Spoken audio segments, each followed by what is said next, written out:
A student produced this for UND's TV show, Studio One. The Zika virus is a national concern.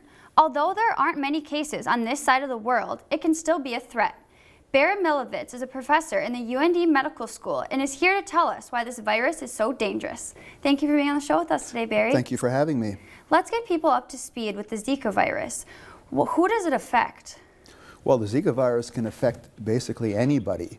It's what we call an RNA virus, and we don't know exactly what cells it infects, but it's capable of infecting both adults and children. But the interesting thing about the virus is that most of the people who get infected don't show any symptoms. And in fact, 80% of the people who get infected are totally symptom-free. And of the next 20%, 19% of them will have, sometimes they have a rash, sometimes they'll have a fever.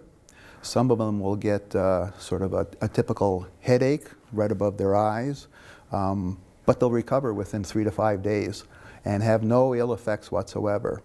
How is it transmitted and treated then? Well, that's two good questions. Transmitted, we understand fairly well how it's transmitted. There's really two routes of typical transmission.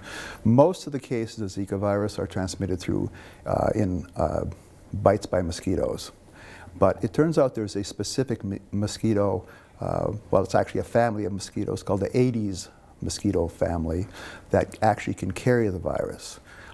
For North Dakotans, this is a good thing because we don't have that particular type of mosquito in North Dakota typically.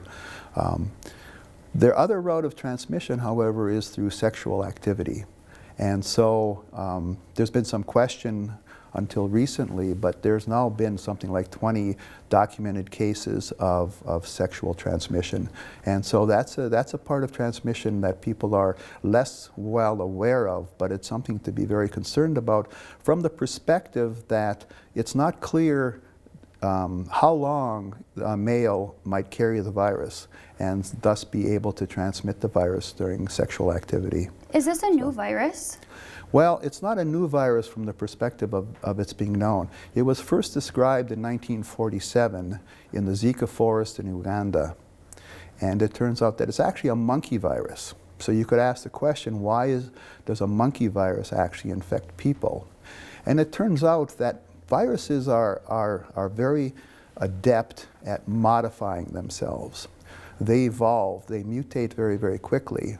And depending upon what they're associated with, they evolve to address the hosts that are available. And so what I mean by that is that if there's no people around, the viruses will evolve to continue to infect monkeys or other animals, mammals that are available. But if there's people coexisting with the virus and the monkeys, the virus can actually evolve to start to infect people. So will this be a problem then with the Summer Olympics coming up in Brazil and all the traveling fans and athletes? Well, that's another really good question. Probably not from sort of the overview, but there are people who are more likely to have a potential problem. And of course those are women who are pregnant. For example, we know that there is a problem associated. Microcephaly, the improper formation of the brain, is associated with Zika infection. It's not clear at this point in time that that Zika infection is the cause of microcephaly, but there's no question there's an association. And there's also no question that you can find the virus present in brain tissue in children that die as a consequence of the improper formation. But it doesn't prove that the virus actually causes it.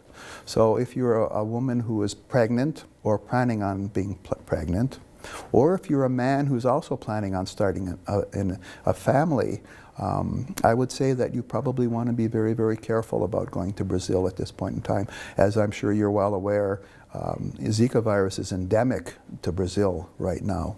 It's all over the place. So West Nile is a bigger concern in the U.S. How is that similar to Zika? They both belong to the same family. They both belong to the family called arboviruses, which are very small RNA viruses which exist essentially, you can sort of think of it as a soap bubble. They exist in what we call as a lipid membrane. And being very closely related, in fact, it actually causes a problem, because the typical way that we look to see whether you've had a Zika virus infection is to look to see if you have antibodies to Zika virus. Well, it turns out that the viruses are so similar. If you've been exposed to West Nile or a couple of other similar viruses, you will actually have antibodies that might look like you've been exposed to Zika virus. You haven't actually been, but it just looks like that to your antibodies. And quickly, so how important is it for the research that's going to be done for viruses like Zika virus to the community?